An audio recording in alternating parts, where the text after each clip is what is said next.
it is inferior MI or the BP is 100/70, and you see the SD elevation in D2, D3 in IVF. And on the angiogram, you can see that there's a diastenosis in the mid-circ, and the LED looks fine. But definitely the corporate lesion is the mid-RCA, which is the huge thrombus here. So it's a very typical case of the STEMI that we can see in everyday practice. So as an interventionist, we do have a couple of questions.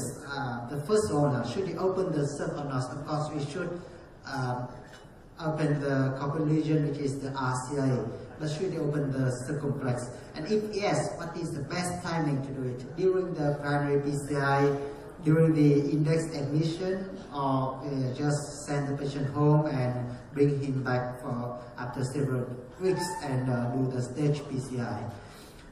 We do know that the STEMI patient with multivessel disease has much worse outcomes compared to patient with single vessel disease. So what the guidelines said, the ESC 2012 said that primary PCI should be limited only to the culprit vessel, with the exception of cardiogenic shock. So you see that when I was in heart center Singapore as a fellow about 6 years ago, it is what we did, that we only opened total revascularization only in the cardiogenic shock condition. Otherwise, you do the corporate lesion only. But the guideline has changed a lot. In 2014, the ESC guideline said that immediate opening of the non-corporate lesion may be considered with it is the class 2B guideline, and stage revascularization for non-corporate lesion should be considered in STEMI. With multivessel disease, it is class 2A, so it is difference already. And the latest guideline from ESC from myocardial infarction revascularization said that routine revascularization of non-corporate lesion should be considered in every patient before hospital discharge, which is 2A, and the routine total open of all vessel is not recommended in case of cardiogenic shock. So it's totally opposite of the ESC guideline in 2012.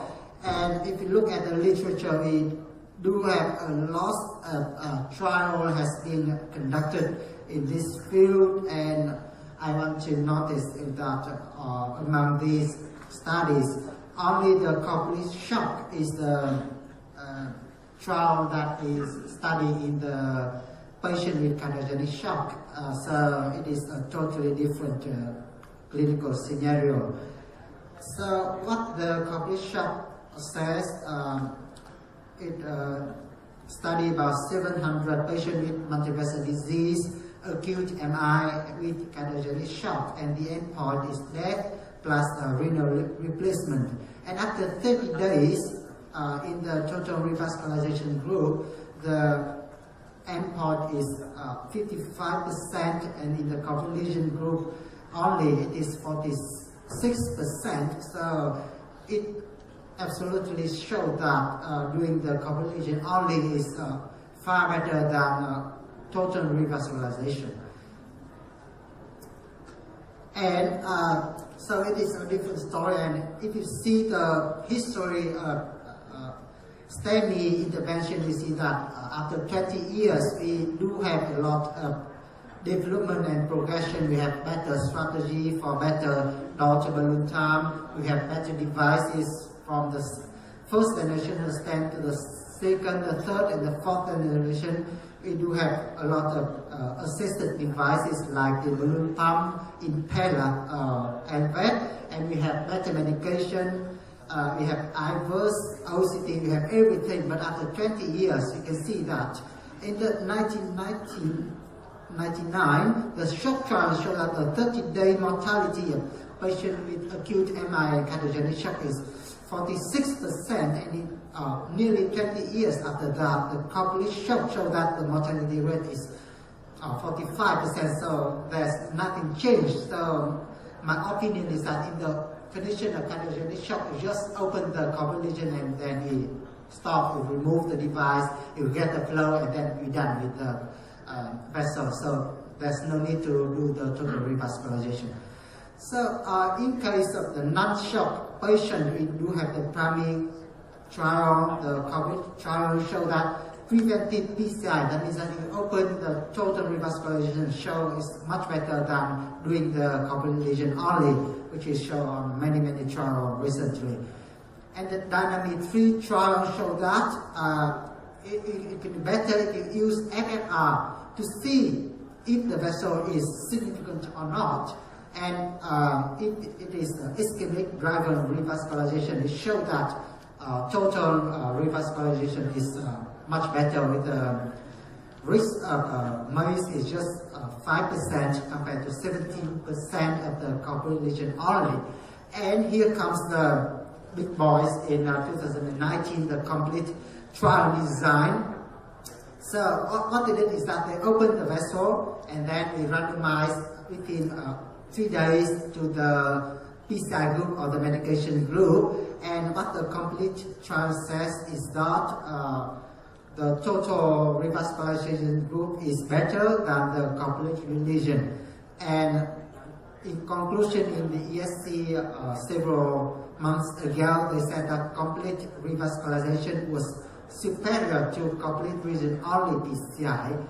So I know that everyone has known about the complete trial, but I want to notice 2 things that is very important in the complete trial. First is the timing for non-complete lesion PCI. So if you take a closer look, you can see that the timing of the non-complete lesion PCI did not impact the outcomes, whether you do it during index admission or you do it after hospital discharge. The outcomes stay the same, so you can do it after several days or several weeks, it's okay. But per protocol, as the trial says that the non-complete lesion PCI was to be performed by not later than 45 days, that means not later than 6 weeks. Of course, we do have pros and cons during index admission versus immediate PCI, but it is based on your own opinion, and you are the one who decide what is the best timing to do the stage PCI for the patient. And the other thing I think is more important is that we take a very close look to the non-complete lesion with the Sanctus score. You can see that with the non-complete lesion score, just the mean Sanctus score is just 4.6 point, and after you open the complete lesion, you have the residual score after the index PCI. So the Sanctus score just 7.2, so it's very low. That means we see the patient is very low complexity of non-complete lesion. It's the type A or even type B lesion. You don't have CTO, you don't have very severe calcification, you don't have bifurcation or trifurcation now because the Sanctus score is very low. And that means that it can only open the totally in case of low complexity. We do have the Explorer trial showing that doing the CTO intervention in STEMI, they randomized that we should doing the CTO within 7 days or no CTO PCI. And the following up to 4 months showed that the CTO PCI has a worse outcome than the no CTO. And this result was confirmed after 5 years following up, showing that you open all the version and you do not bring anything good for the patient. So I think the answer is quite clear now. We have a patient with a quite simple lesion in the midsection here, so should it do the open the vessel totally? The answer is yes. We have a little bit more complex lesion from the proximal third to the distal third, maybe you should open it. And if you have with a very severe disease in the circ and total occlusion of the LAD, the answer is no. We should not do the complete revascularization. So maybe I don't think that maybe we have the algorithm for STEMI patient with multivessel disease. That's with cardiogenic shock. We do the complete lesion PCI only. You open it, you restore the flow, and you have the root BP, and you get the patient out of the cath lab.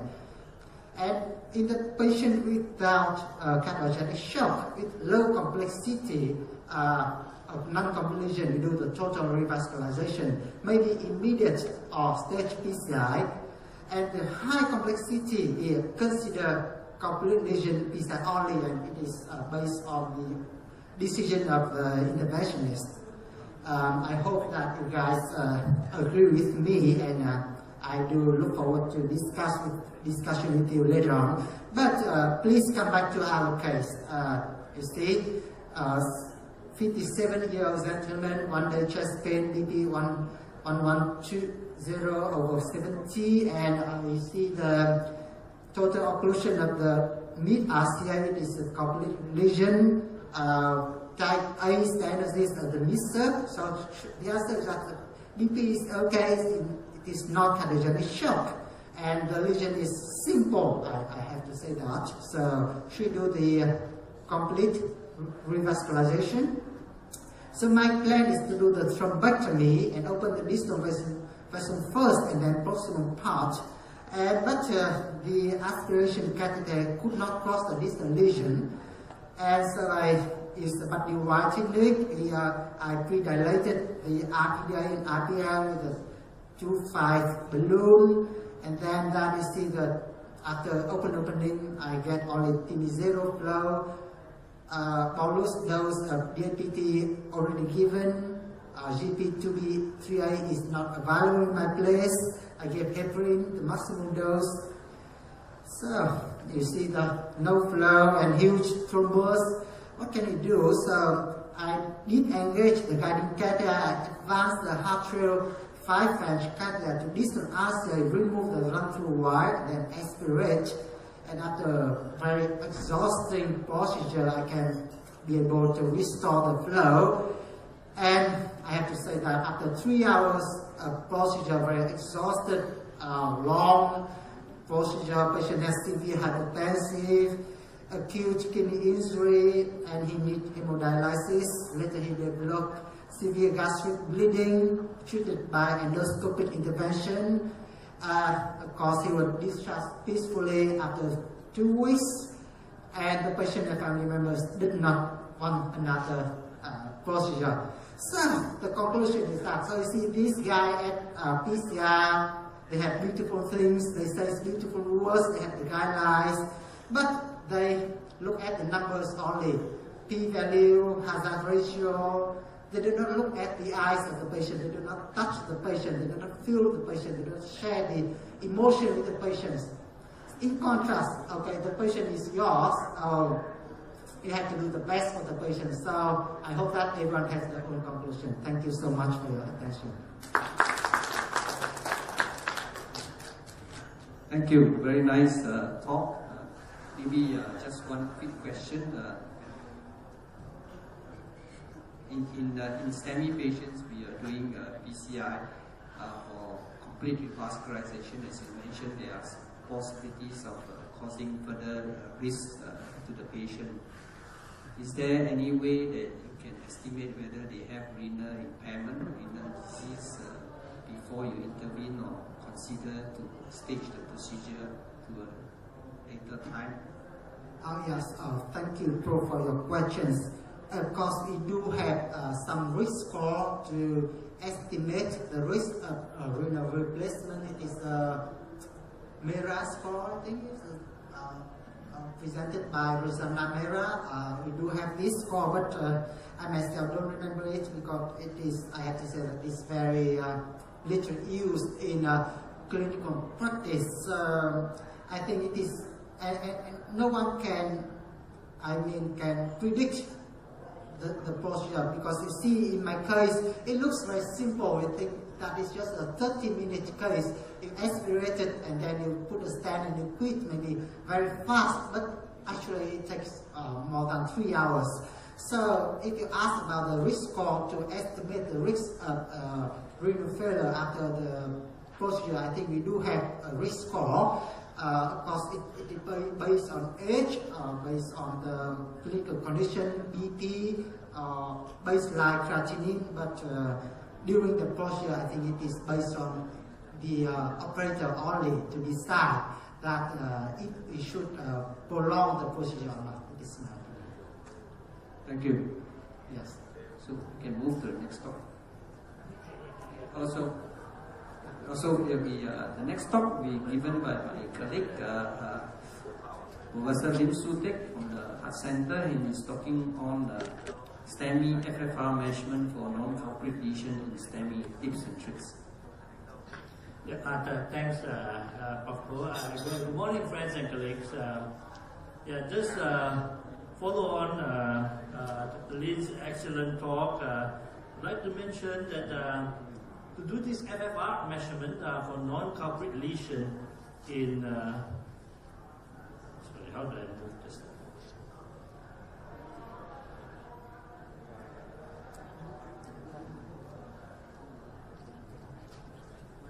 I think the video didn't move, but it's okay. I think the previous video just want to show.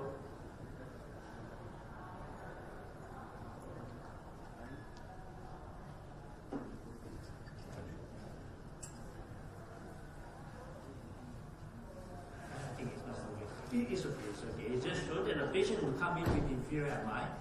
Then we put in a stent, and then after putting in we see this one.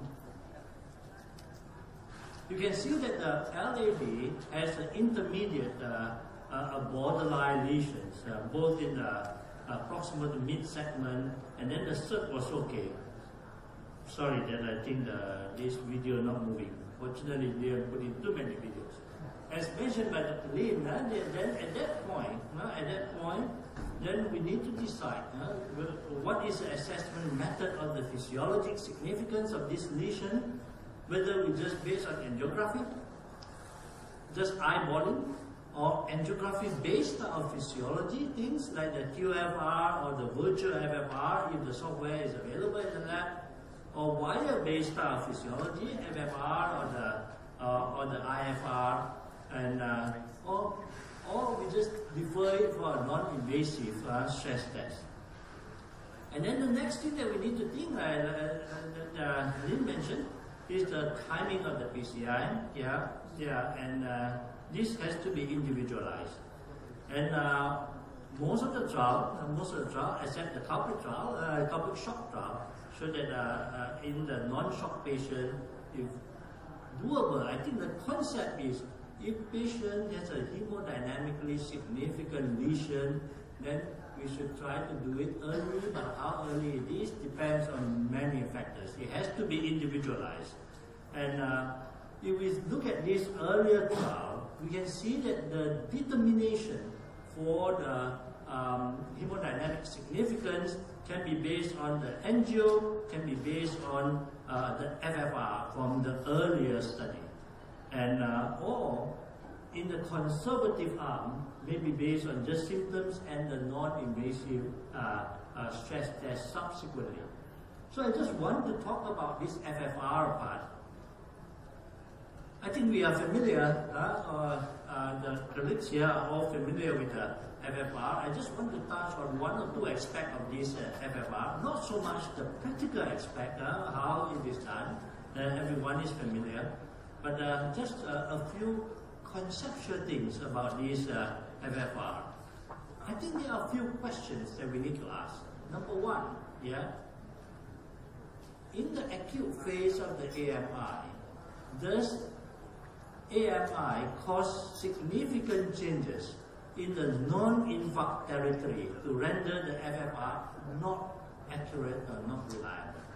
I think that is a very important question. And then, which physiologic index is better, FFR, IFR, or resting indices or some hyperemic indices, right? And then does the measured FFR, IFR value change with time? Yeah. So I think these are the relevant questions that we need to address. We must remember that the FFR actually is a simplified version of the coronary physiology. And the FFR is actually the ratio of the hyperemic myocardial blood flow in the stenotic territory divided by the normal hyperemic myocardial blood flow in the absence of stenosis. And then the flow, yeah, there's this flow and the pressure gradient and the resistance equation, and you will substitute that in. And then in the setting of the hyperemia, the coronary resistance is supposed to be very low, very low. And so they can be taken out from the equation. And then if the distal coronary bed is okay, is healthy, then the pulmonary vein, the so-called coronary wedge pressure, is also supposed to be very low. And in this formula, with this formula, if we simplify it, and if the PV is near to 0, then the FFR then is simplified to become the PD divided by PA. So you can see that the derivation of this formula depends on a few assumptions. But we know that in the AMI setting, and in patients say with elevated left ventricular end diastolic pressure or patient with a left ventricular hypertrophy, the downstream pressure is not near 0, right? Yeah, so this oversimplification may introduce some problem. So the real question in the AMI is this: if the LAD has an AMI, is a subterritory, the microcirculation, is it okay? Is it normal? Will it be affected by the AMI in the LAD territory? We actually have quite a conflicting data, yeah, from this. So I put it in this manner, yeah, the microcirculatory dysfunction. The infarcted territory, we know for sure that there is microcirculatory dysfunction from the plugging with the thrombus, from the activated leukocyte and the platelets, and you can have hemorrhagic destruction of the microvasculature, and also maybe some tissue swelling that compress the capillary, and you can have some neurohumoral activation that causes vasoconstriction. All these contribute to the microvascular dysfunction, and therefore FFR cannot be used in the actively infarcting territory. It is not accurate. Right? Then the question is, in the non-infarct territory, is it okay? There is a possible extension of this microcirculatory compression. There is also a systemic neurohumoral activation, and the vasoconstriction can also happen in the non-infarct territory. So for many, many years, there has been this debate whether the FFR in the non-infarct territory is accurate or not. So there are some conflicting data. Yeah. First, in 1994, the Duran group published this paper in New England Journal of Medicine, looking at 13 AMI patients but receiving only thrombolytic therapy, and using the PET scan at that time to estimate the myocardial blood flow, both at the basal state as well as in, with IV dipyridamole to vasodilate. And then the first study was done about a week after AMI. The second study was done half a year down the road. And then the coronary angiogram at that time, in 1994, was done only about a month later. So there was a problem. We actually, at the time of the first study, we don't know whether the infarct vessel actually has opened up. And then as a control, they took 10 patients with the stable IHT as a control. If we look at the right-hand side, we can see that the infarct vessel, yeah, and the non-infarct called remote region here, both of them actually had a low myocardial blood flow. And after 6 months, you can see that the remote region, the non-infarct region, actually has improved blood flow. But if we compare with the control group on the very right-hand side, the control group is a much better one. So the signal from this study indicate that even in the non-infarct territory, there is actually some compromise in the microvascular function, and then this will recover with time. But even after 6 months in this particular study, it has not recovered completely. So if we perform FFR early enough during the acute phase, it might introduce some problem, right? So that was the first trial that raised some alarm signal. Then in 2006, there was this bigger study from the Michael Beck's group, yeah, looking at 100 patients with anterior AMI, with primary PCI done, and at the time of the primary PCI, a Doppler wire was put in to check the coronary flow reserve in infarct artery and the non-infarct artery, and measure it at the time of the primary PCI 1 month later, and 1 week later, and then 6 months later.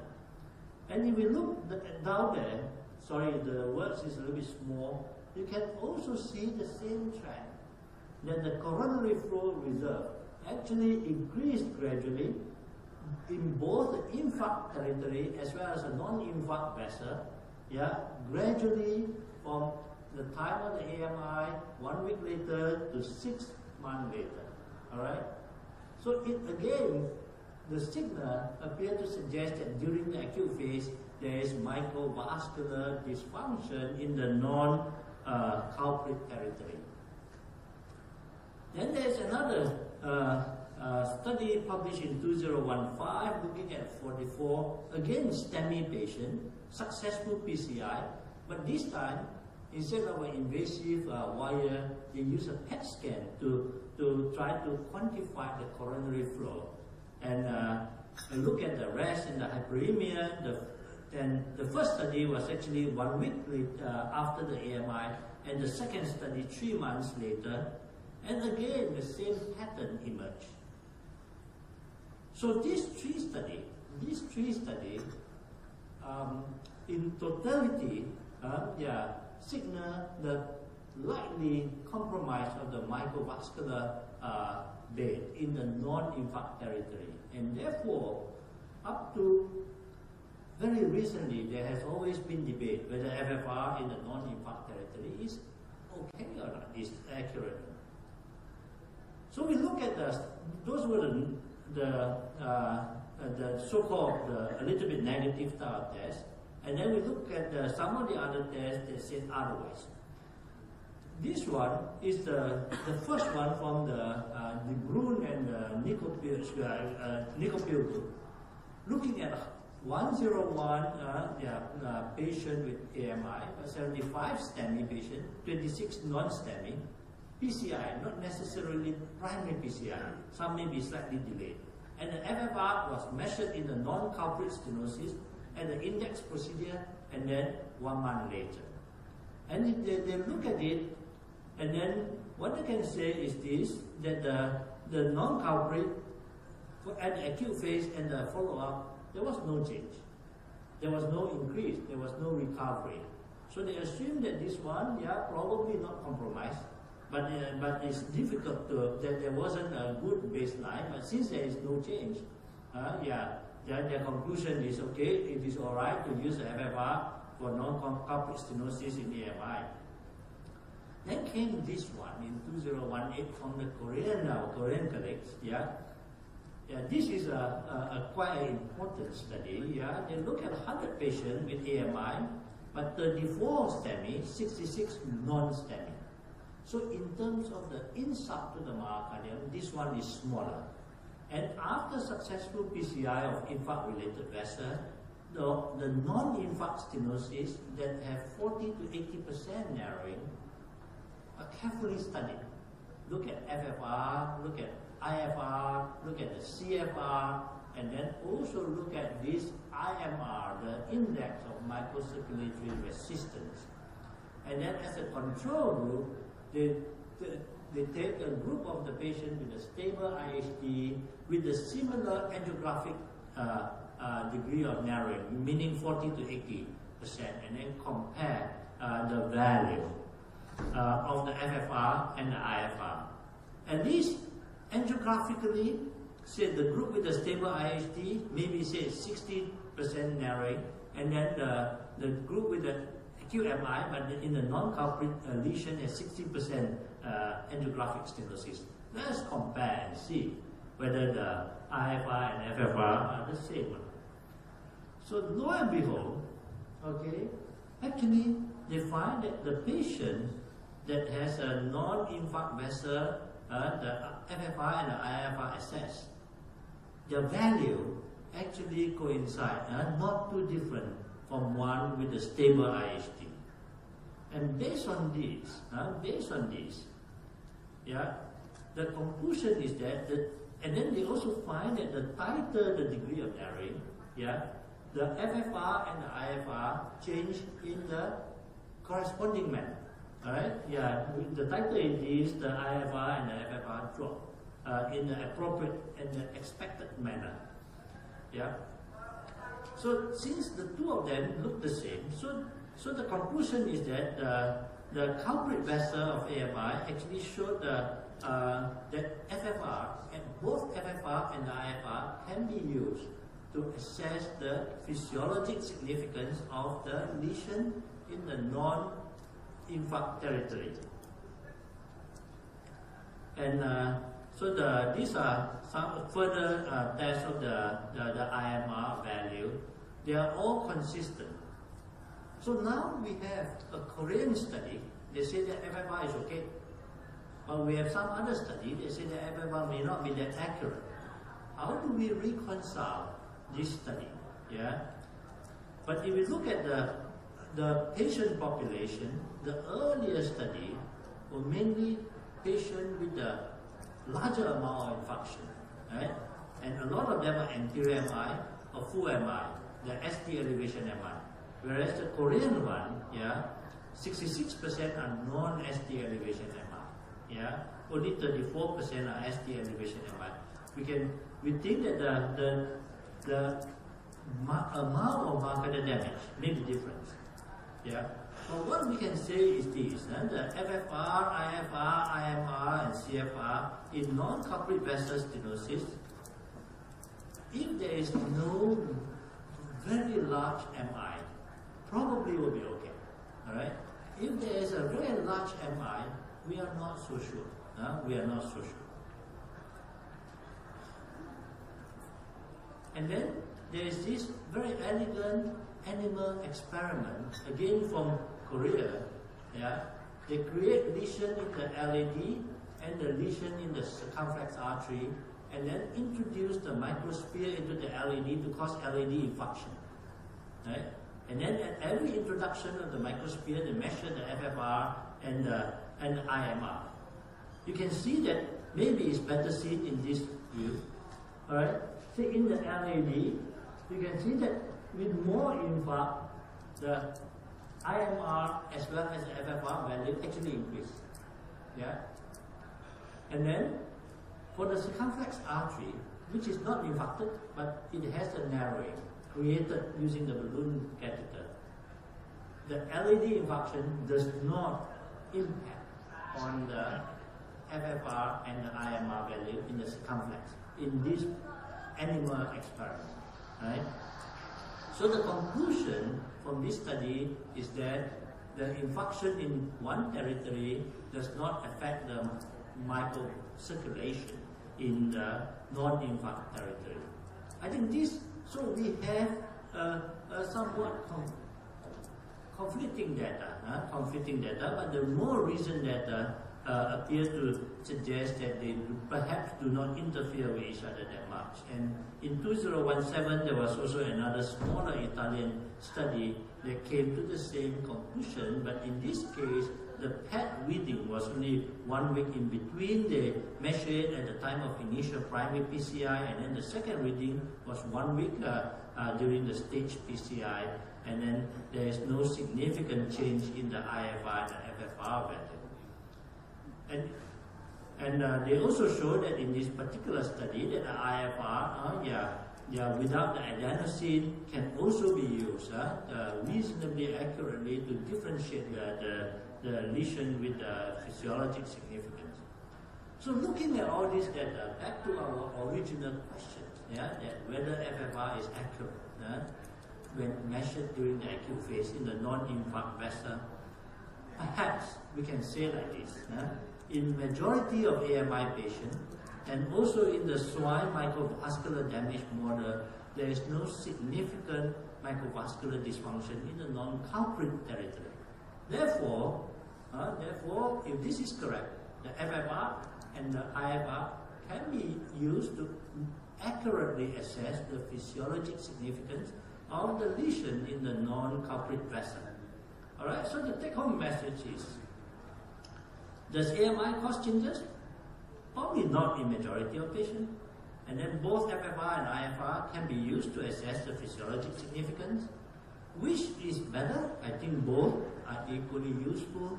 If both are equally useful, then maybe we don't have to if the value is not in the borderline zone, then we probably can need not do the hyperemic stimulation. And does the measured FFR and IFR value change with time? Some conflicting data, right? This one will need a little bit more study. The earlier studies suggest that they change, they gradually increase, and then some of the newer one appear to contradict this. I think so. So that is the main conceptual consideration for the FFR measurement of the stenosis in the non-infarct vessel. Thank you very much. Thank you very much, Dr. Joseph, for a very updated and comprehensive presentation. So next, I would like to invite Dr. Widow Anh from Hospital NMCT in Ho Chi Minh City will present roles of thrombus aspiration in primary PCI.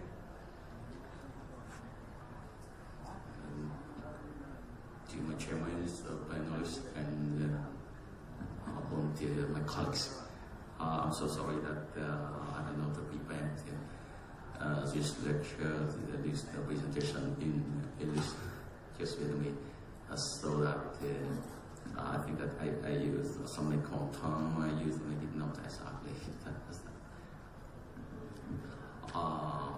My presentation is the impact of thrombus aspiration in STEMI. All we know that the thrombus is the main part of physiology in STEMI, and also, and all treatment now, all we try to how to treat the thrombus. All we know that we have the antithrombotic agent and also ACE.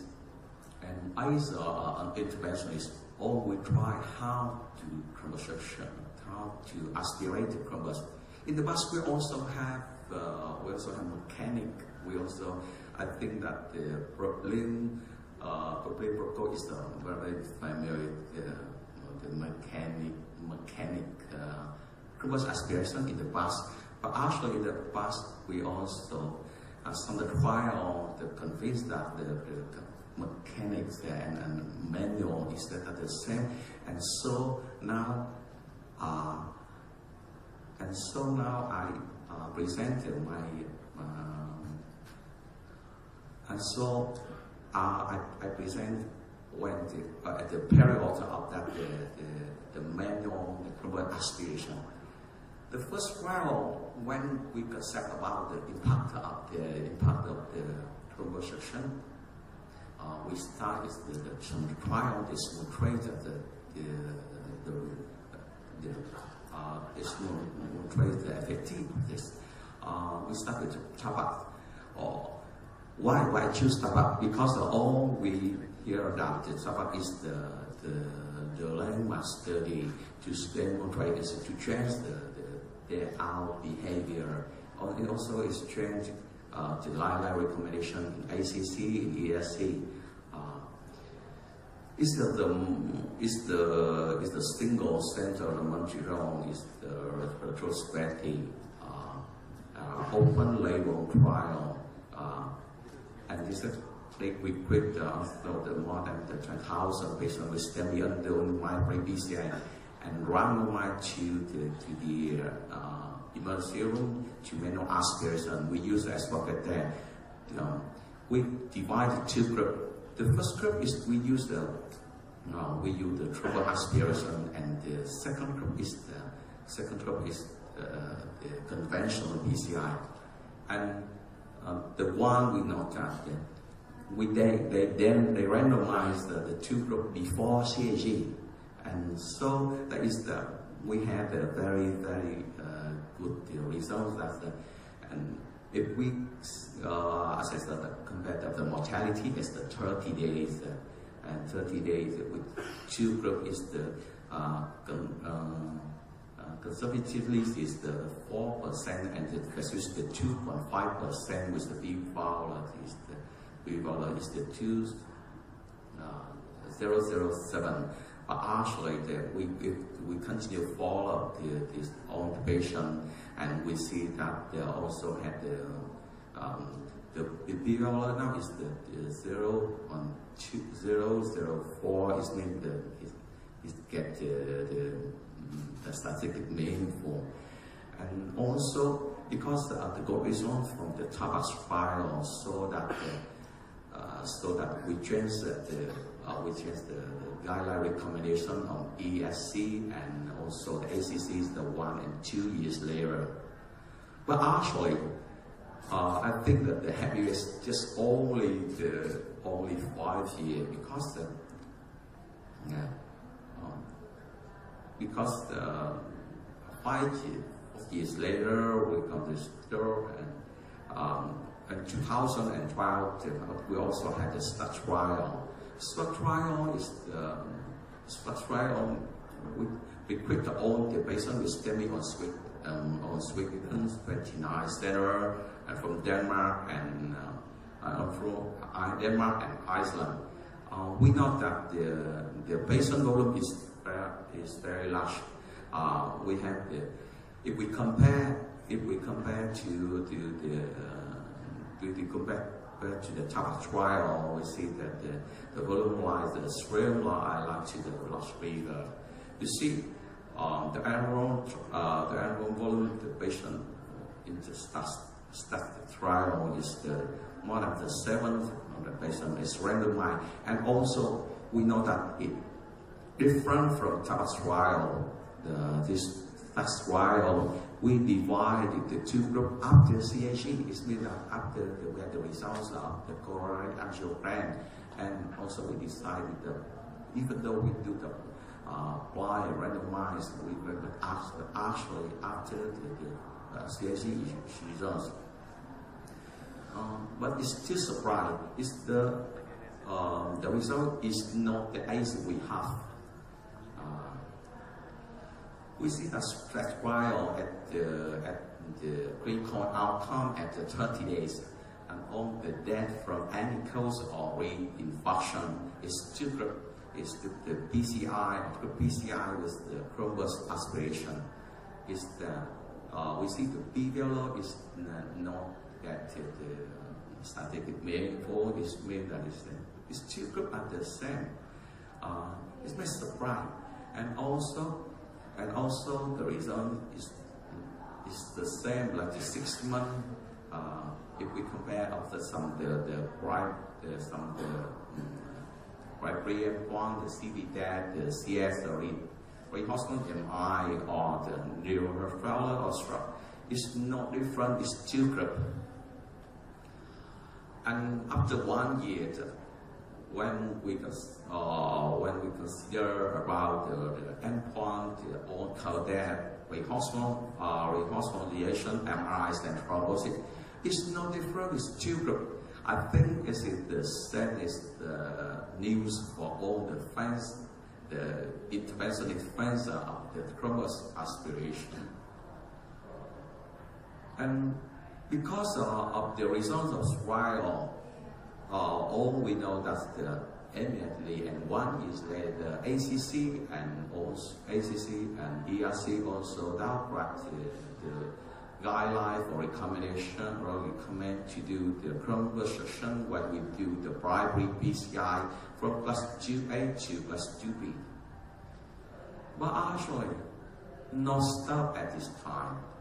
And at the 3 years later, we are also the larger randomized trial. Now we see as the third is the total trial. The total trial is the multi-center, it is worldwide in the North, South America, Europe, and also Asia Pacific, related to the 20 nations with the 78 center. And also, all we note that nearly the 90% is related to Europe and also the America. With totals of the 1,000 patients enrolled to 2010-2014. And the totals, the study trial, we randomize, and not now. We also randomized before the CHE results, but two groups. The first group is routine open manual thrombectomy followed by PCI. The second is the PCI alone is the only bilateral thrombectomy. And also the primary outcome is CV that the cardiogenic shock lab and plus the IV heart failure as the 30 days, 6 months, and also 1 year. And also, we also noted that about safety outcome, the stroke at the 30 days. Now, we have the results.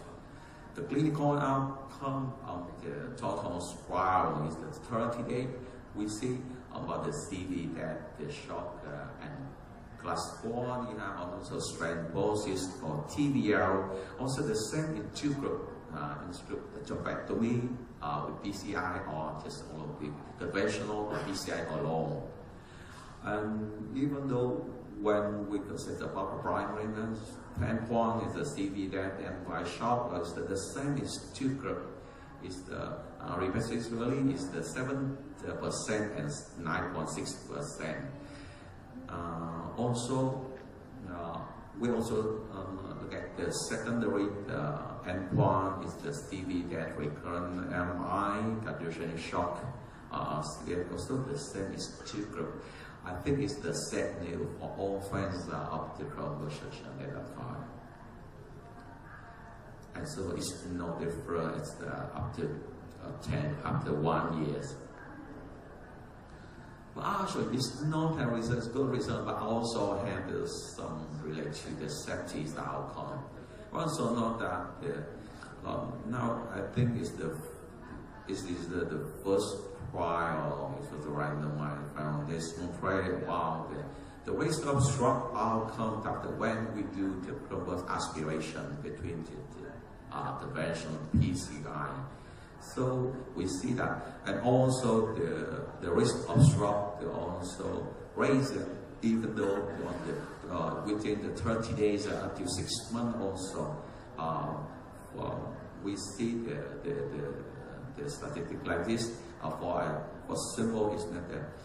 It means that if we do TA, it means if we do 1,000 cases, it's when the 4 cases were quite from stroke after 30 days.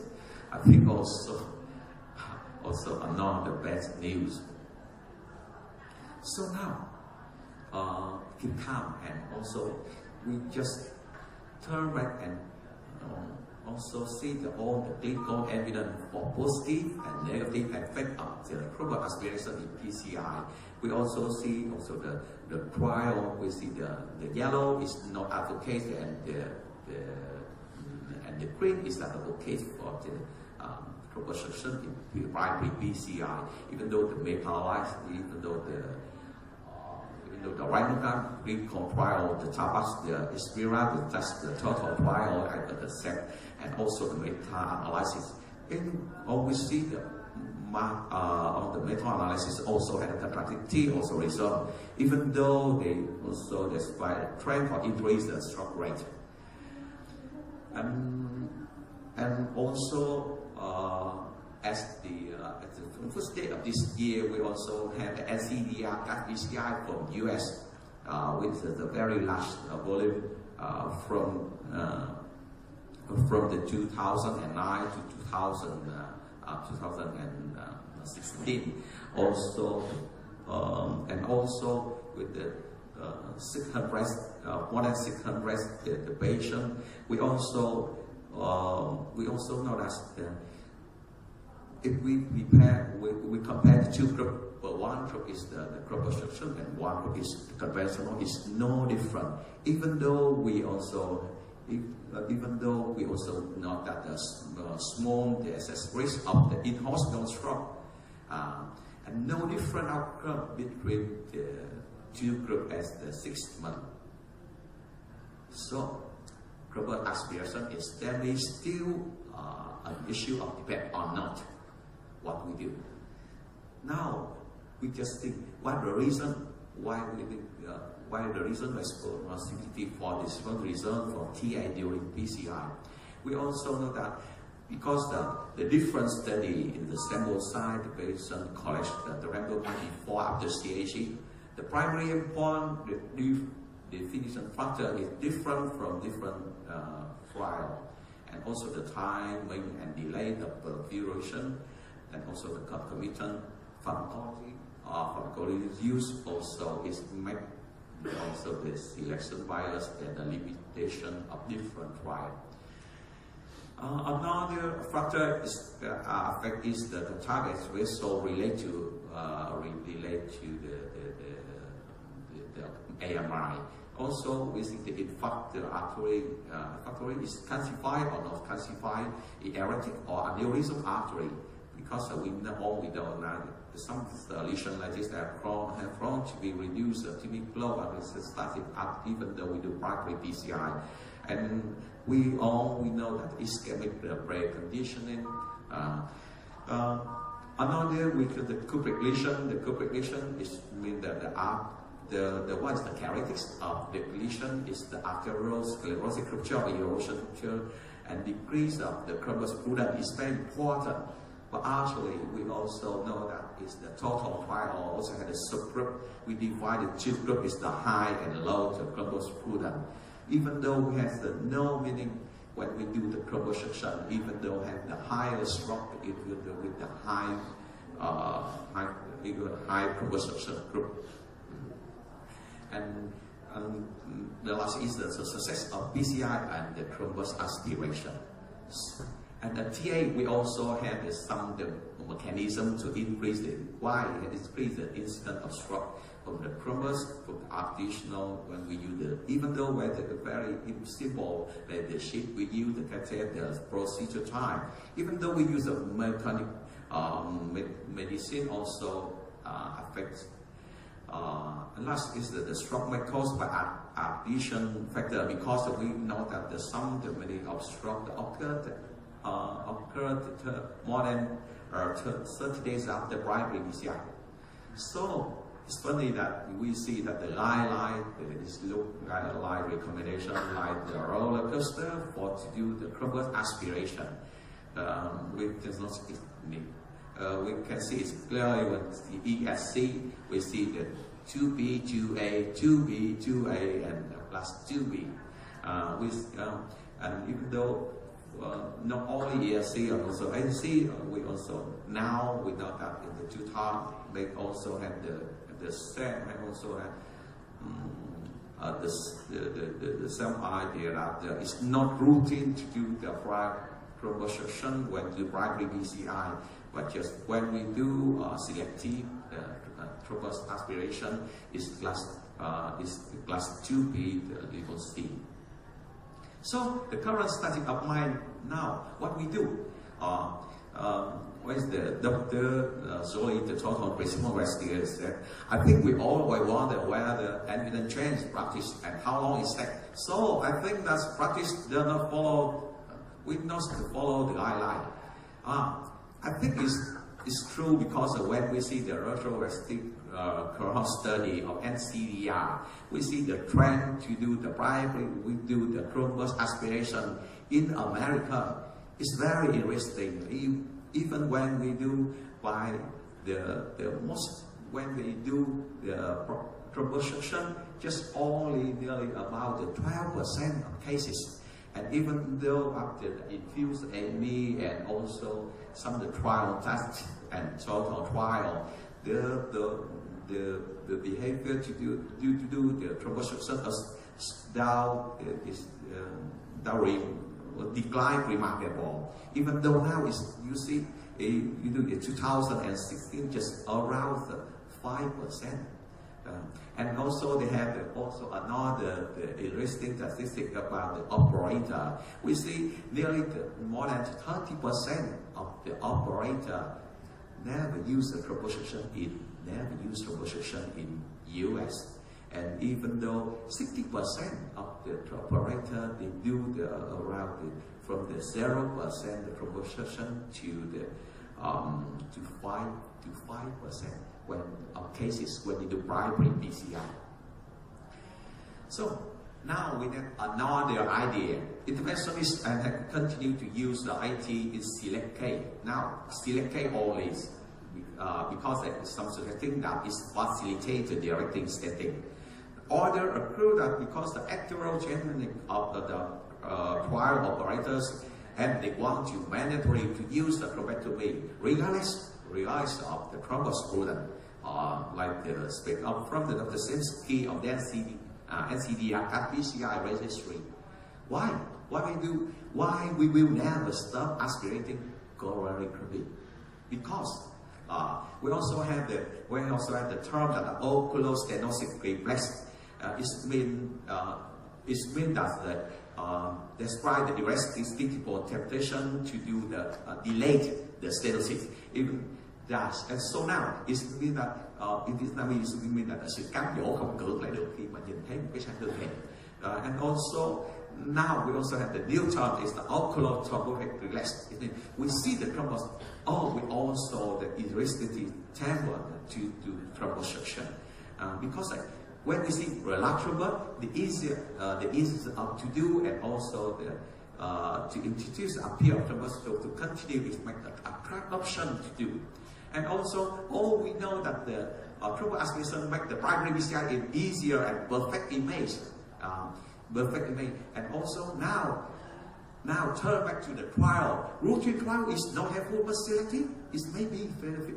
And also the last, so many trials is show that no different, but some improve the clinical outcome. Why not? So what's the reason for it? Now we turn back another is real clinical practice in Europe. Sorry, speakers. The last. Yeah, we also see the thrombus is just around the 50%. So so now the TA in PCI is unanswered question. So unanswered question. What we do? We do routine. When we risk or not expect the device improvement or answer the. We have to answer the basic result. For conclusion, the thrombus aspiration in STEMI is not the last chapter of the long story. The future role of TA in STEMI is inversion. So now there is the little hard evidence to support even the selective TA. And how about you? If you are the interventionist, you will retain the TA candidate in your toolkit, will you? Thank you for the presentation. Thank you very much, Dr. Doan, for this good a lot of good questions raised, and let us invite Professor to answer some of these, and then without strong evidence, and see how you can convince us that the thrombus aspiration catheter should still be kept in the lab, and how it should be properly used. Thank you, Dr. Lipstick, for the kind introduction. So I think a little bit easier for me to get the time. I will speak in Vietnamese for my colleagues over here. Như chúng ta cũng đã vừa biết là trong cái bài giới thiệu của bác sĩ Đỗ Anh, thì chúng ta nói rất là rõ về cái việc mà chúng ta hút huyết khối có một cái lịch sử nó rất là thăng trầm, và hiện nay thì nó sẽ đã không được coi là một cái trường hợp mà chúng ta được thực hành thường quy nữa.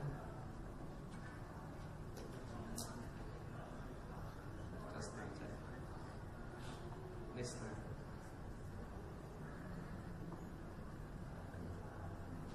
Okay.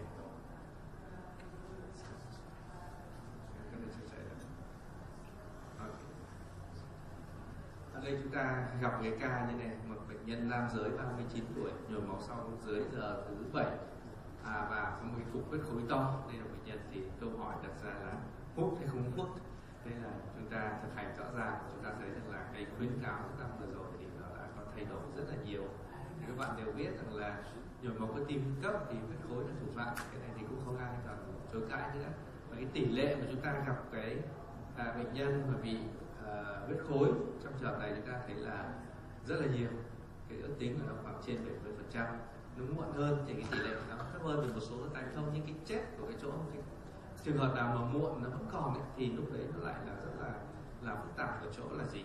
Là huyết khối đấy là rất là to và nó tồn tại lâu, cho nên là cái việc của chúng ta làm thế nào là vẫn là câu hỏi. Đặc biệt ở Việt Nam chúng ta thì cái bệnh nhân và huyết khối đến khá là muộn. Gặp những trường hợp như vừa rồi tuổi thì còn tương đối là trẻ, một cái gánh nặng huyết khối như vậy mà bây giờ chúng ta là không can thiệp, chúng ta lại cố tình là chúng ta hút huyết khối, không hút huyết khối, thì cũng là những gánh nặng chúng tôi đã gặp là năm xong dòng chảy chậm, rồi đặt stent, rồi cái thứ vân vân, đây là nó không ổn. Do vậy cho nên là chúng ta câu hỏi đặt ra là chúng ta có hút huyết khối hay không. Thì ở đây là cái phân loại huyết khối trên cái hình ảnh chụp động mạch vành theo cái trong nghiên cứu TIMI thì ta vẫn rất là rõ rồi. Ví dụ là huyết khối từ có phân loại từ G0 cho tới G5, từ G0 cho tới G3 thì là nó hoặc là không nhìn thấy, hoặc là nhìn thấy rất nhỏ, hoặc là nhìn thấy nhưng mà nó chỉ bằng một nửa cái lòng mạch thôi. Trong khi đó là chúng ta thấy rằng là có một số cái thì nó lại hơn một chút. Nhưng mà cái chiều dài của cái cục huyết khối nó không quá 2 lần của cái đường kính động mạch, thì khi đó chúng ta vẫn gọi là nhỏ. Nhưng mà khi mà huyết khối nó lớn hơn 1/2 với đường kính ngang, đường kính dài nó lớn hơn 2 lần động mạch, hoặc là tóc hoàn toàn không nhìn thấy nữa, thì chúng ta gọi là huyết khối lớn. Thì đây là cái phân loại theo TIMI thì chúng ta đều biết rồi là gì, là những huyết khối rất là nhỏ, khối vẫn còn dòng chảy một chút, nhưng mà cái chiều dài của huyết khối sẽ lớn hơn 1/2 của cái bề ngang. Đặc biệt đây là huyết khối rất lớn thì cũng là lớn rồi. Nhưng còn cái trường hợp của chúng ta vừa trình bày là nó tắc hoàn toàn thì đấy là huyết khối rất là nặng.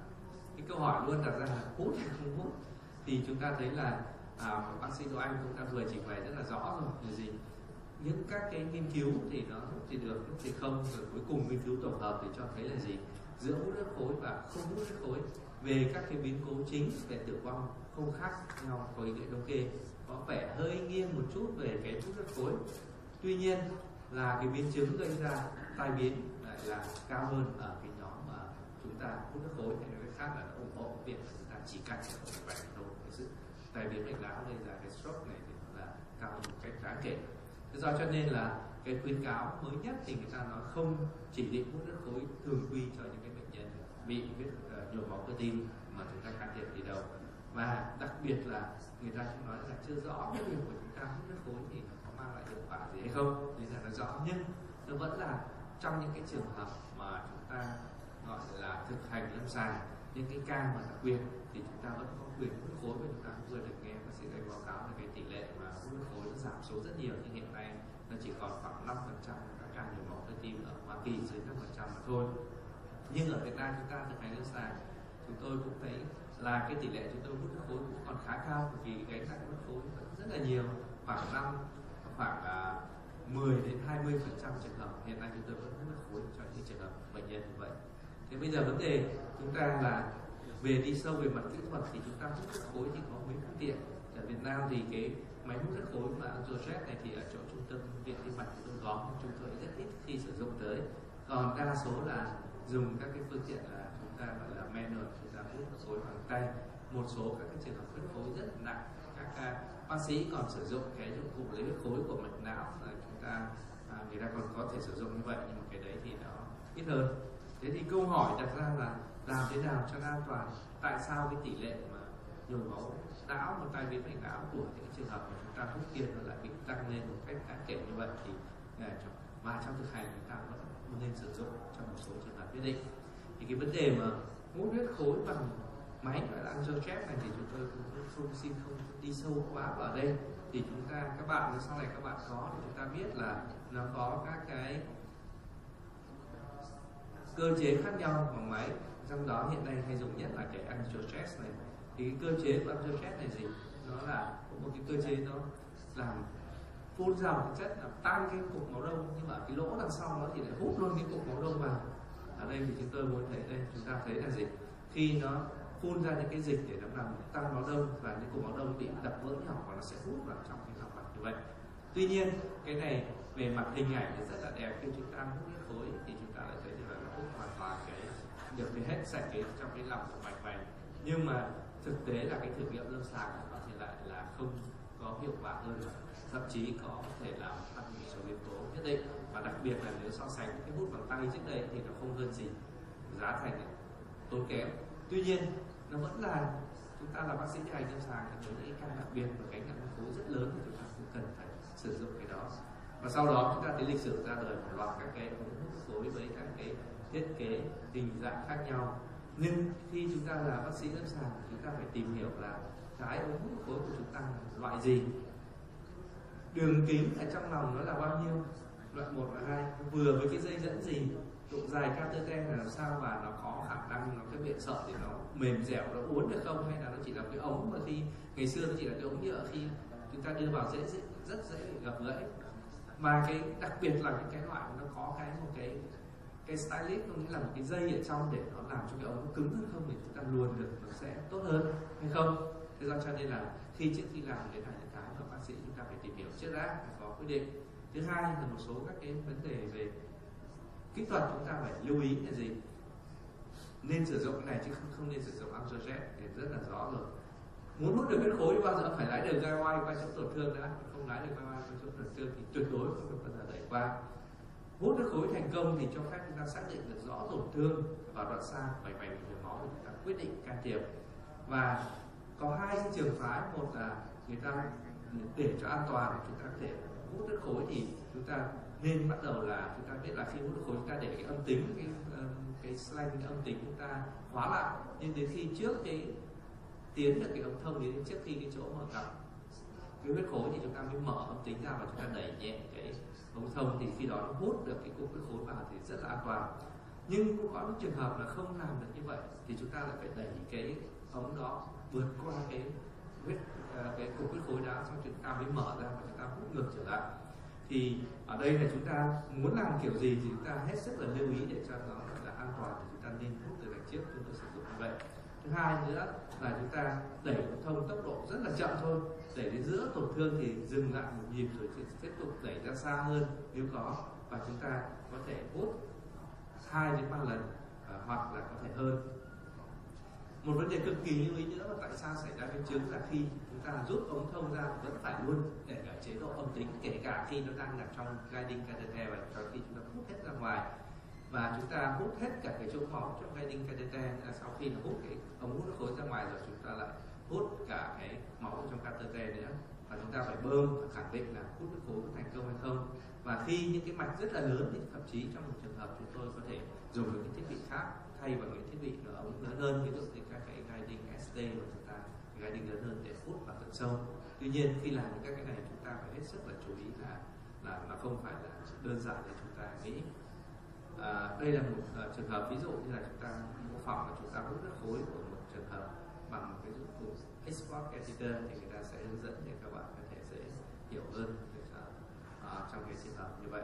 Thì ở đây ví dụ như là một cái trường hợp nó bị một cái huyết khối như vậy, hay là cái ống hút huyết khối để các bạn làm rồi thì rất là biết là rõ thì chúng ta mô tả rồi, thì chúng ta sẽ thấy rằng là gì, đầu tiên mà giờ phải lái cái dây dẫn qua cái chỗ tổn thương, cái chỗ tắc đó, nhất là không đấy. Sau đó là chúng ta ở đây phương pháp này thì người ta lại là dùng cái phương pháp là đẩy cái ống thông qua trước, qua cái đoạn hết cái cục huyết khối đã, sau đó chúng ta mở ống tính và chúng ta kéo lại từ từ để cho cái cục máu đông nó hút về đây. Đấy, chúng ta thấy là khi cái khóa thì chúng ta mở ống tính để cho nó kéo về đây để nó hút như vậy, thì chúng ta được một cái nó sẽ tốt hơn như vậy. Nhưng mà chúng ta thấy là luôn luôn phải lưu ý là có 10% không thể đẩy qua, và không thể hút huyết khối dẫn đến có thể tắc mạch đoạn xa, có nguy hiểm bởi chúng ta cứ đẩy vào lại không hút được nữa làm sao. Và đặc biệt là có xu hướng là tăng cái tai biến đột quỵ. Thì tại sao có thể tăng cái tai biến đột quỵ? Vì nó có rất nhiều nguyên nhân, mà một trong những cái nguyên nhân chính là biến chứng, ví dụ như là tắc mạch này, tắc cái nhánh khác, hút được huyết khối qua chỗ này rồi nhưng mà nó không được hút được vào trong đó, nó lại từ cái nguyên chất trước rơi ra động mạch mũ. Chúng tôi đã gặp như vậy rồi. Thậm chí chúng ta có thể làm thô bạo tách thành động mạch vành, hoặc là lực gãy catheter gây tắc mạch đã từng xảy ra.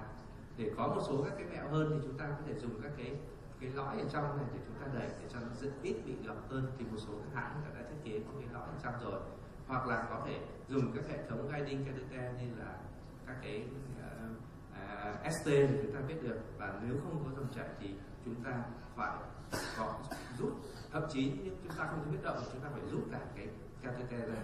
Thì đây là cái trường hợp mà chúng ta thấy rằng là cái ca như vậy. Sau khi chúng tôi quyết định là vì cái bệnh nhân còn trẻ tuổi, gánh nặng huyết khối rất là nhiều, thì khi đó chúng tôi là quyết định chúng tôi phải đưa cái ống hút khối. Trong trường hợp này thì hút huyết khối bằng cái thông thường không hút được, cái thông thường không hút được bởi vì nó rất là khó và nó to. Do đó cho nên sau khi không hút được bằng đó, chúng tôi quyết định là chúng tôi đã thay bằng cái ST. Ở đây là một trường hợp rất là đặc biệt, chúng tôi làm ST và sau đó chúng tôi đã hút ra một cái cục máu đông to như này, và bệnh nhân sau đó thì chúng ta thấy rằng là hút ra thì nó đã hầu như là không ra, chứng tỏ bệnh nhân này trẻ và trên một cái nền là cái xơ vữa và có một cái cục máu đông rất là lớn. Cho nên nếu chúng ta không hút ra, chúng ta không biết xử trí như nào. Đấy là trong cái thực hành, đấy là một số các mẹo mực, và đây là cái kết quả trước và kết quả sau cùng của bệnh nhân, chúng ta có thể nhìn thấy như vậy. Lý do cho nên là chúng tôi vẫn lưu ý là trong những cái trường hợp đặc biệt thì huyết khối cũng là một cái thách thức và chúng ta cũng phải lưu ý, nhưng không hút huyết khối một cách thường quy, và nên hút nếu có thì chúng ta vẫn lựa chọn, và đặc biệt là lưu ý các cái kỹ thuật để chúng ta tránh xảy ra các cái biến chứng gây ra tắc mạch cho bệnh nhân. Như vậy và như vậy tôi sẽ xin trân trọng cảm ơn. Thank you, Professor Hung, for sharing with us all these tips and tricks and the wisdom of how to do the thrombus aspiration properly and to minimize the risk of the complication. And next, I'd like to invite Dr. Das to talk on the IABP, mechanical circulation support devices in STEMI.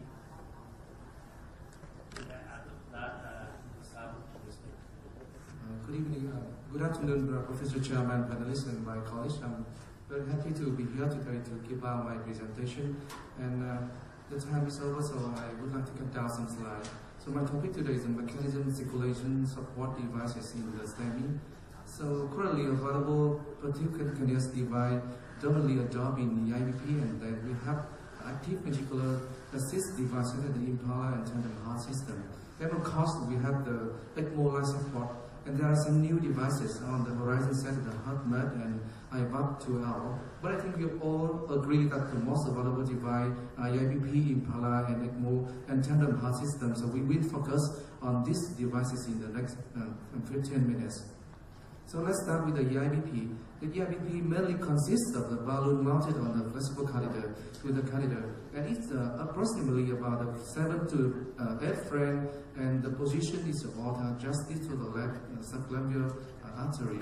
So the balloon inflated during the diastolic and increase the diastolic blood pressure, we can therapeutically increase the coronary blood flow. And in the systolic, the balloon is deflated, and due to the relative negative pressure, so the after load is reduced.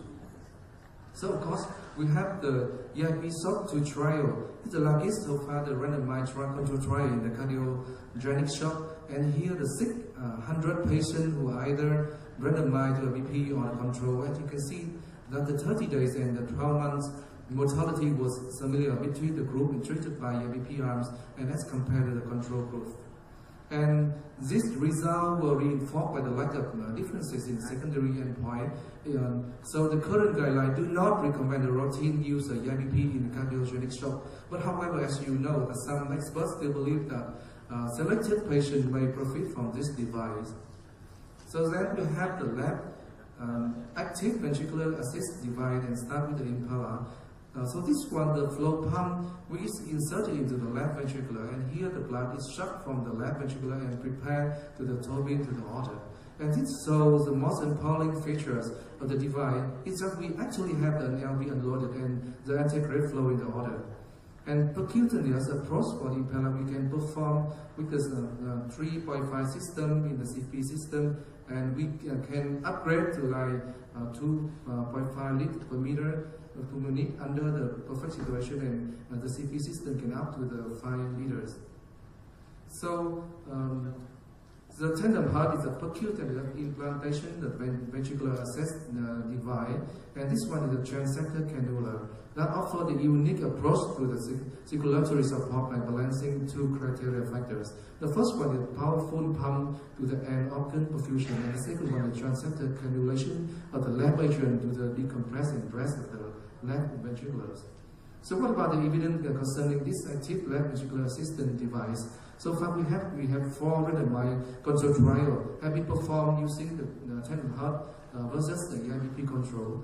But all the individual trials were underpowered, so to assess the effect of these devices in the clinical outcome. So that's why this one, the meta-analysis, we was performed, pulling all the individual data of this study, and you can see that observed the similar mortality in patients treated by either Impala or tandem heart as compared with the EIP control.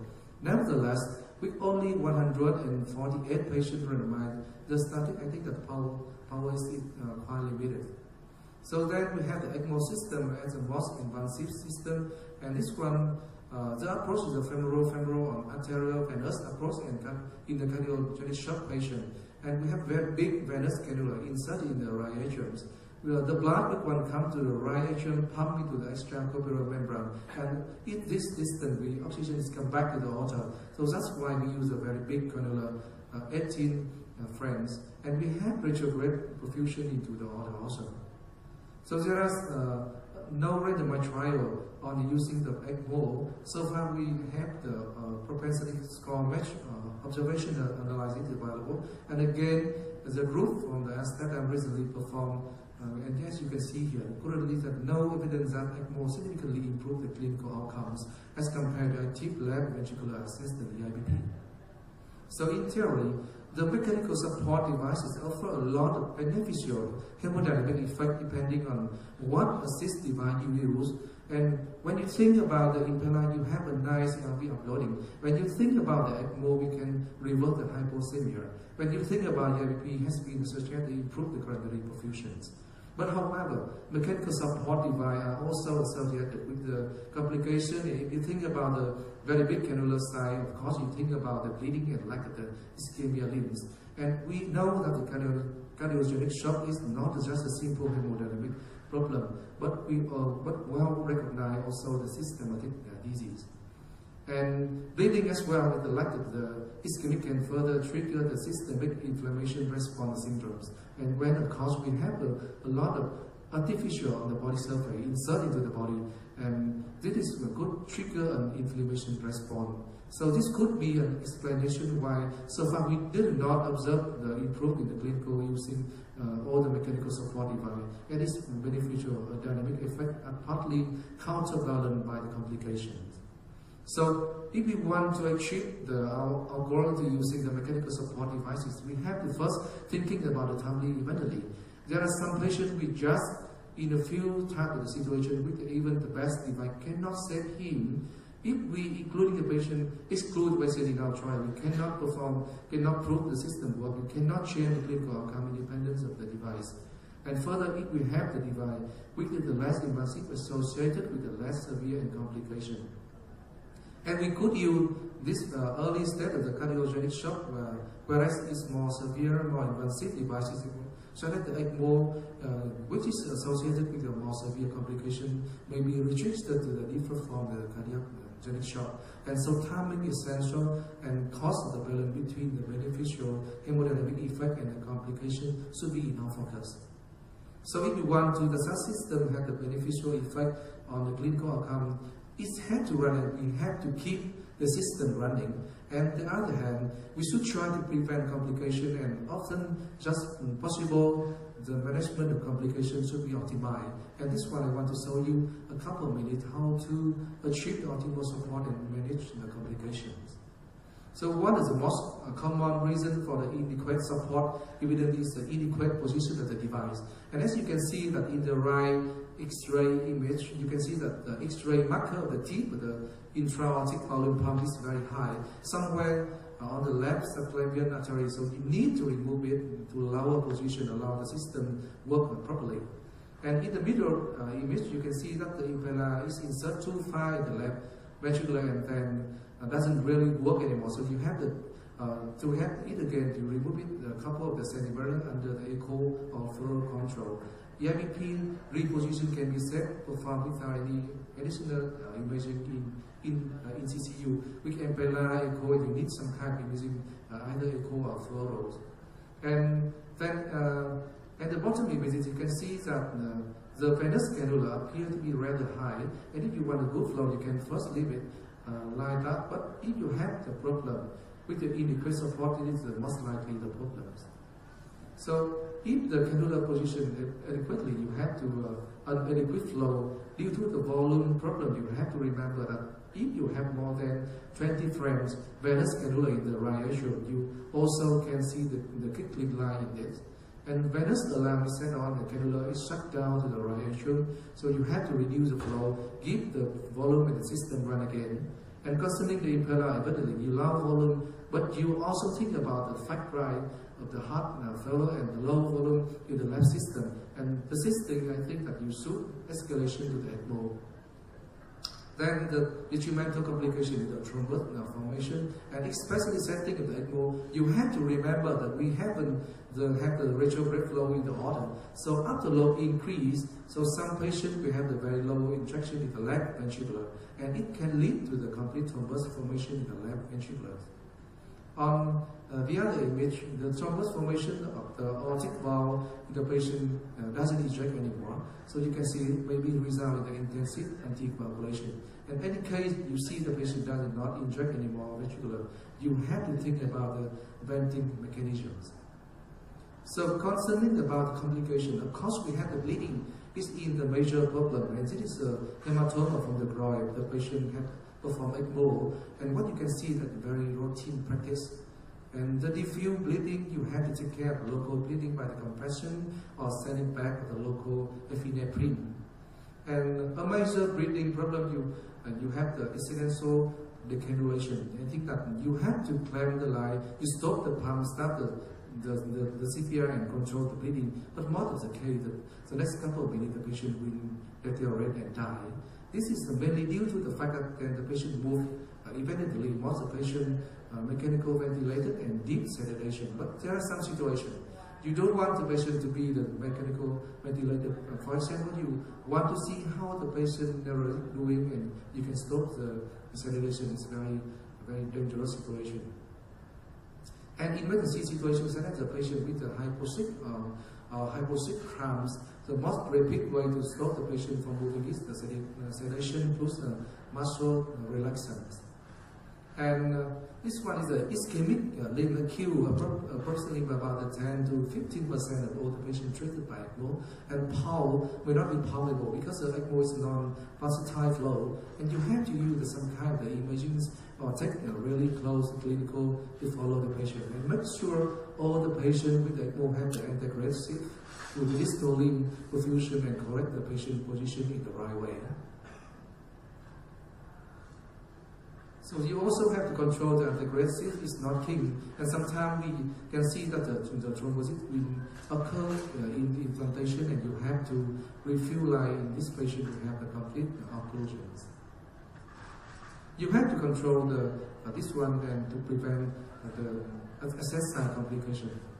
That's all about the overview of the mechanism of support. Thank you so much for your attention.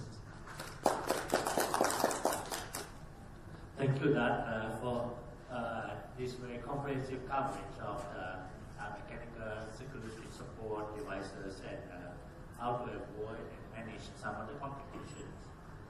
Next, I would like to invite my teacher, Prof. Ko, to talk on how to manage a slow flow, no reflow in primary PCI, which cause a lot of heartache in many of us every now and then.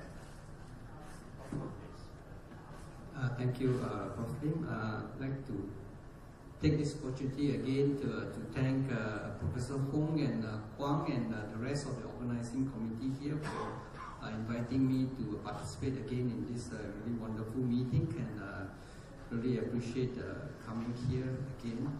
So I've been assigned this topic to talk on management of slow and no reflow during primary PCI for STEMI, techniques, tips and tricks.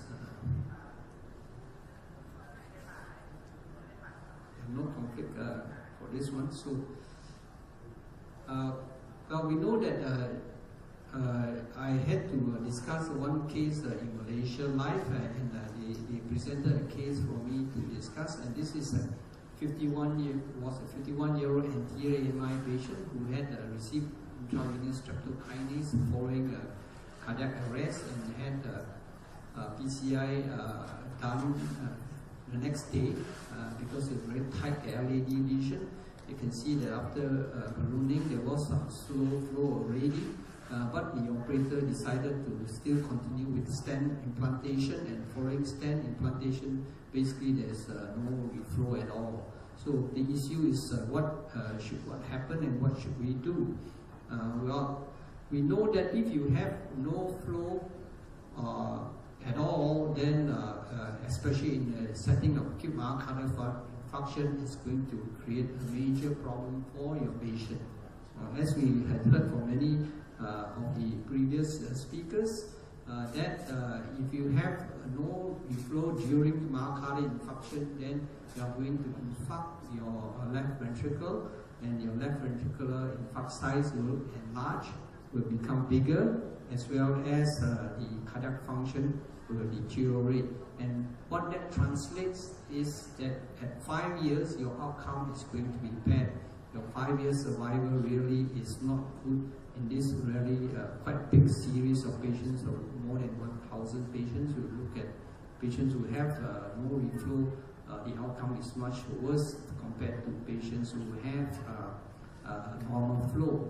Now, what are the causes of no reflow in STEMI? Of course, the first one is that you embolize the thrombus that you try to intervene on during your primary PCI.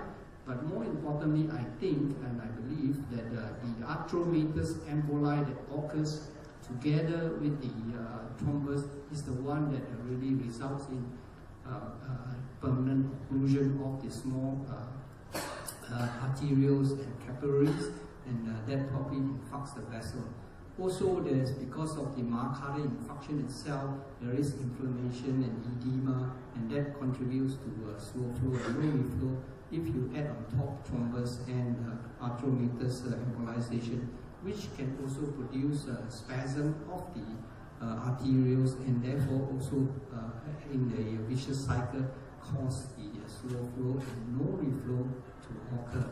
Now, the pathophysiological causes of myocardial infarction is quite clear. I think all of us know that the main cause of myocardial infarction is what we call a plaque rupture on a thin cap fibroadenoma, or TCFA, and that is the major cause of myocardial infarction, as you can see from this histology slide and the illustration shown here below, that you have a thin cap which ruptures because of inflammation by macrophages and cause the myocardial infarction. But not all myocardial infarctions are caused by that.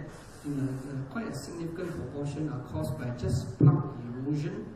There is less cholesterol plaque inside the vessel wall and calcification, and the endothelial layer is basically denuded and can result in myocardial infarction. And lastly, about maybe 8% of patients have what we call a great calcified nodule, which can produce a rupture of that nodule into the lumen and produce thrombus and myocardial infarction. So there are basically three main causes of myocardial infarction that has been very nicely, and you can see here the plaque rupture, very thin cap fibroadenoma, and a lot of cholesterol crystals that are very thrombogenic when it's exposed to the coronary circulation, which is liquid.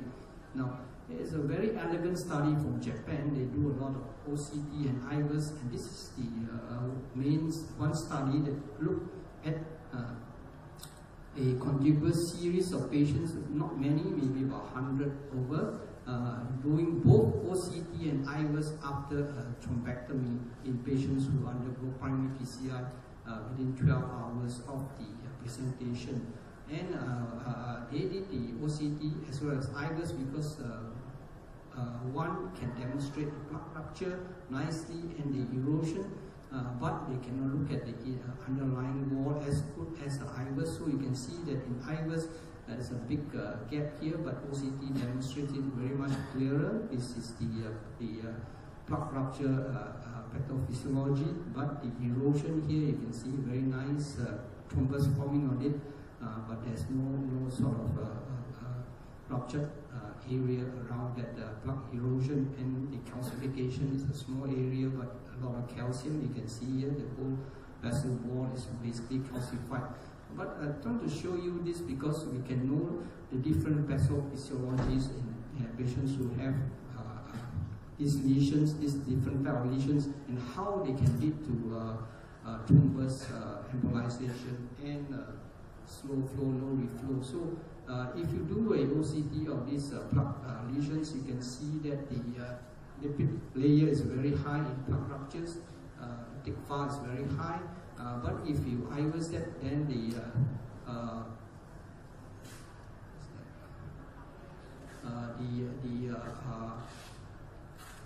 plaque erosion is okay, I think, and there's a lot of positive remodeling in the patients who have a plaque rupture, but there's a lot of negative remodeling in the patients who have a calcified nodule. So I think because of that very large plaque volume and the positive remodeling, then there's a higher plaque load, I think, in the vessel, and that can produce more adverse outcomes. So in patients after balloon intervention for these cases, if you have a plaque rupture, then your risk of having myocardial blast rate less than 1, which basically means no flow, is much higher in patients who have plaque rupture and no reflow as well, whereas in patients who have a calcified plaque as well as the plaque erosions, then the risk of embolization, I think, is much lower because there's not much of atteromatous debris inside, and therefore probably the risk of slow flow and no reflow as demonstrated in this series is much less compared to plaque rupture. So higher risk of slow flow, no reflow, again correlates therefore to larger vessels. You have a large thrombus load, you have hepatic diffuse atteromatous disease, all this produce a lot of cholesterol emboli.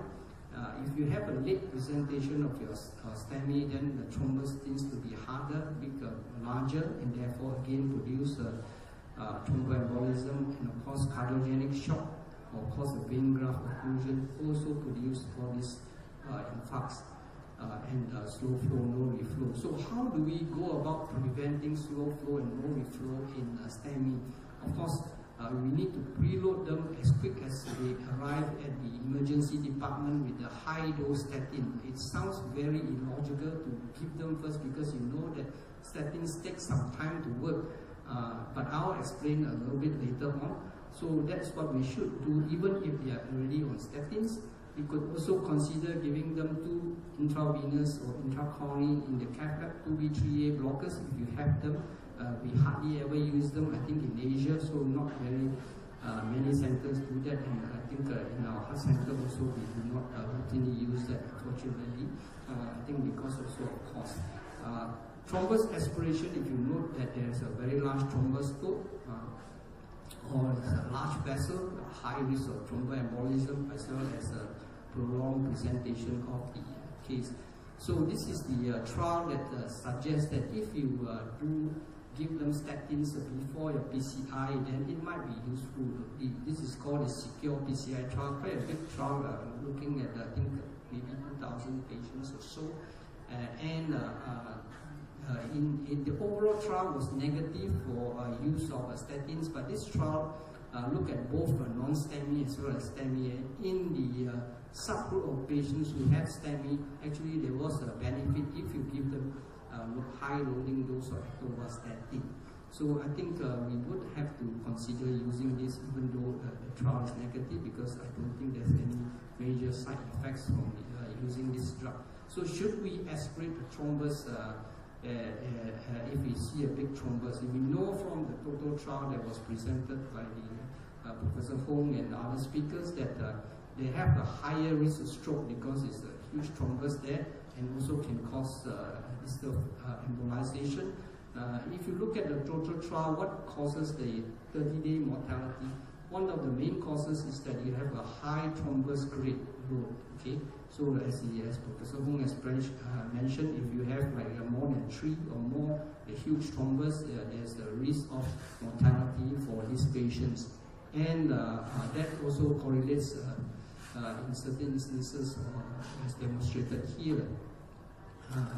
Over 1 year, that was 30 days, and this is the 1 year thrombus load mortality outcome. So, what is the role of thrombus aspiration in this high thrombus? This is a subgroup, not everyone undergoes, not all the patients selected. They look at the subgroup of patients with thrombus aspiration with a high thrombus load, and they find that actually the cardiovascular mortality is actually better, but unfortunately you have a higher risk of stroke.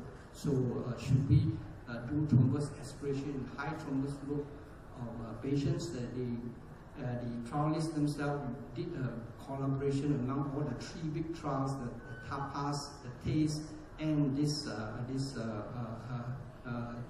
major trial that was just presented by Johnny. And they showed that actually, if you combine all the 3 trials with a high thrombus load burden, then the cardiovascular death at 30 days is actually significant for these patients in favor of doing thrombus aspiration. But unfortunately, you have a higher stroke risk. So if you have already no reflow, then what should you do? Of course, you need to prevent, like I mentioned, to give statins, and all the aspiration if possible. If you already got slow flow, no reflow, then of course prophylactic vasodilators are needed. You need to deliver it distally into the distal circulation, because if you give it at the guiding catheter, it doesn't flow downstream, it doesn't have any effect. Many different drugs can be used. I would like to explain a couple of differences between the drugs. The devices that we can use to also prevent no flow and low reflow is that if you already meet the slow flow already, for example, the case that I showed you, then probably we may be better off not to implant the stent, but wait a couple of days, make it more stable before we do the stenting. We could also consider undersizing your balloon and dilatation and stent size, because then the bigger your size embedded into the vessel wall, you can embolize more. Using other different kinds of stents can also be considered, although not generally used. And if you have an embolic protection device, of course that is the best, because you can track all the arthrometers debris. Currently, we only have these filter devices available. All these better devices, unfortunately, are gone from the market.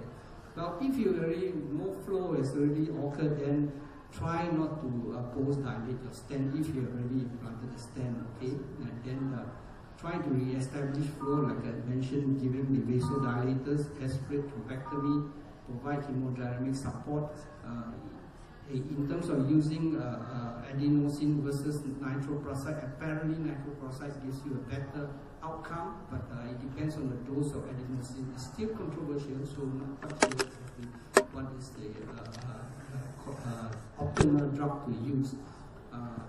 How do you deliver your drug if you don't have any aspiration catheter? This is an easy way you can do. You have your own balloon, you can make a few holes inside and then put your PCI balloon in distally and then inject through. But there's a couple of tips which I don't have time to go into. So if you implant your stent in a low reflow situation, try not to oversize the stent if possible. Choose a shorter length because the longer it is, the more the risk of thromboembolism, reduce pressures, and defer your stent if possible. So I would like to conclude to say that slow flow, no reflow is not uncommon in STEMI. Recognize the higher risk conditions and consider preemptive treatment like using statins, aspirate with a high thrombus load, because we know it actually can prevent cardiovascular mortality. Use the drugs to treat no reflow, and consider to defer your stenting, because actually there's no risk to you except for a higher chance of vessel closure, but no effect on mortality outcome if you defer your stenting. So I'd like to thank you and hope that you can come and participate with us next year. Thank you very much. Thank you for sharing with us all these words of wisdom and pearls from many